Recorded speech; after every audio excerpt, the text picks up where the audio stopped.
Last week I was at a party. I was chatting with this couple. They had 2 young kids. They own a condo downtown. I wanted to know if it was the right time to make a move. The husband asked me, is this a buyer's market or a seller's market? I said, it depends on what you're selling. In June, semi-detached homes across the GTA sold on an average of 19 days at 102% of asking price. Sellers received offers above what they listed for. Condos, 38 days at 97% of asking. Sellers had to cut their price and wait twice as long. So that's the same city in the same month, but they're 2 completely different markets. So you own a condo, you want to buy, let's say a semi or any sort of house, that's the same city in the same month, but 2 completely different markets. If you own a condo, you want to buy a house, you're a seller in a weak market and a buyer in a stronger one. That's the hardest combination in real estate. June 2026. TRREB data just came out. I went through every page, and whether you're buying, selling, or both, the numbers tell you something specific about your situation right now. Here's the demand side. About 6,000 homes sold across the GTA in June. That's about 9% more than June of last year. More buyers showed up this month than any June since 2023. Think about that. On a seasonally adjusted basis, sales went up month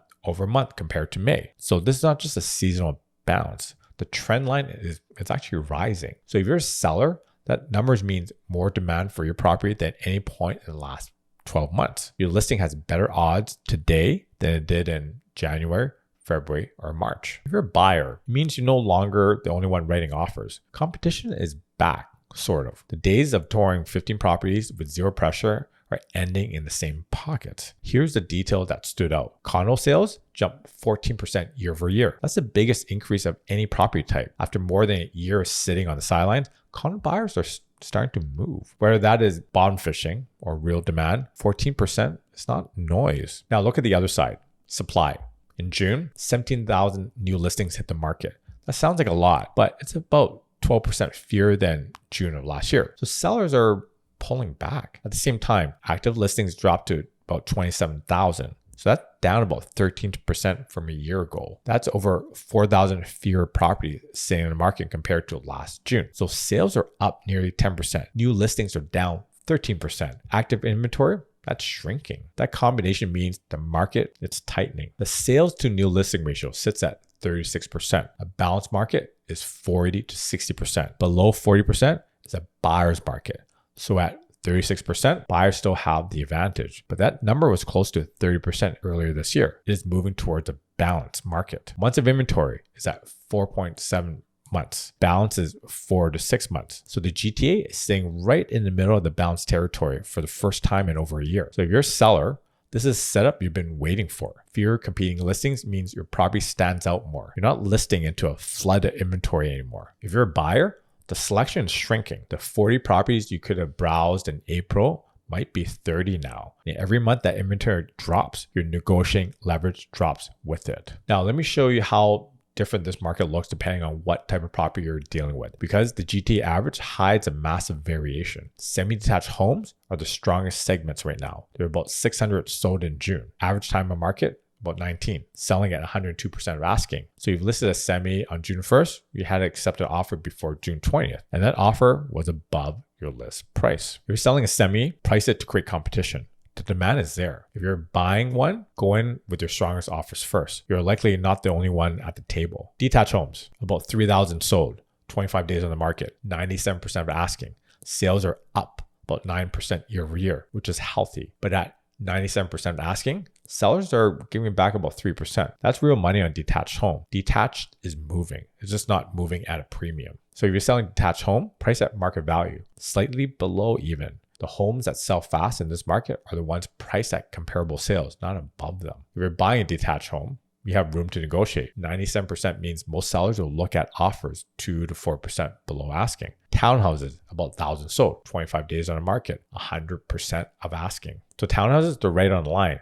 Not a bidding war market, not a discount market. It's pretty balanced. And then condos, about 1,700 sold, which is actually the second highest volume by type, but 38 days on the market, 97% of asking, the longest wait and the weakest position of any segment. If you own a condo, you need to sell, price it aggressively from day one. Every week your listing sits, it gets staler. In a market where buyers have about 8,000 active condo listings to choose from, your unit has to stand out on price, condition, or location, ideally all three. If you're buying a condo, Take your time. You have leverage. You have selection. And the data says you can negotiate. If you're buying or selling in Toronto, subscribe. I break down TRREB's data every single week with real numbers. I'm just shy of 1,800 subs right now.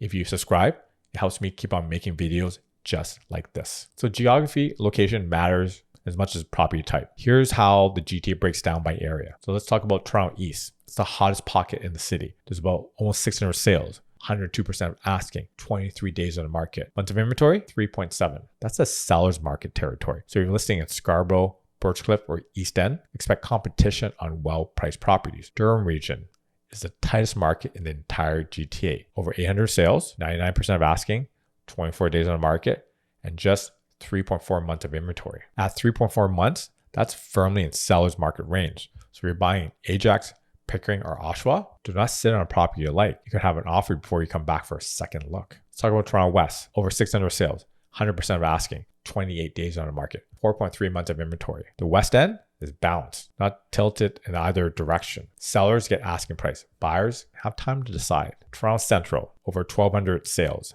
97% asking, 33 days on the market, 5.4 months of inventory. Central is the softest part of the city. The condos, the downtown core, are dragging these numbers down. So if you're buying downtown, the advantage is yours. If you're selling, you need to price competitively because your buyer has lots of options. Now let's talk about York region. Over 1,200 sales, 98% of asking, 29 days on the market, 5 months of inventory. So it's very similar to Central. Buyer leaning. Markham, Vaughan, Richmond Hill, all over 5 months of supply. Peel region, over 1,100 sales, 98% of asking, 29 days on the market, 5 months of inventory. So Mississauga, Brampton are in a buyer's market territory. Halton, 700 sales, 97% asking, 28 days on the market, 4.3 months of inventory. So Burlington and Oakville are balanced, but leaning toward buyers on price. Now for the part everyone wants to see, what are properties actually selling for? Over the past decade, the GTA average selling price went from $729,000 in 2016 to a peak of $1.18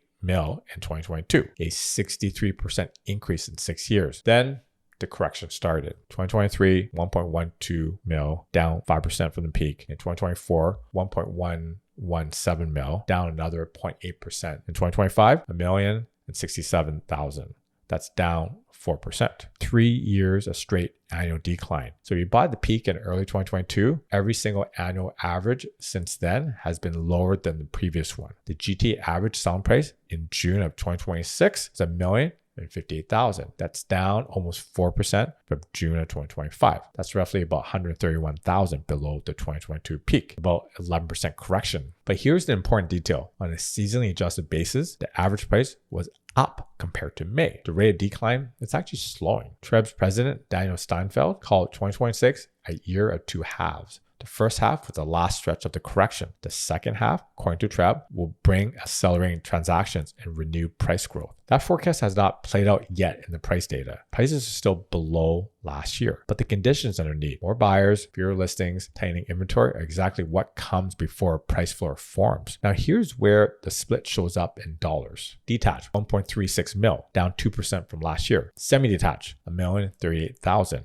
Down 4.6%. Townhouses, 844,000. Condos, 630,000, down 9.5%. So condos are falling nearly 5 times faster than detached homes. That gap has been widening for 18 months. So if you own a condo, you've been waiting for your value to recover before making a move. The data says you're losing ground every quarter compared to freehold. So if you're a buyer looking at condos, June 2026 prices are about 9% below where they were a year ago. That's a discount. So on a $630,000 condo, you're paying roughly $66,000 less than someone who bought the same unit last June. So if you're a seller in the detached market, your decline is about 2%.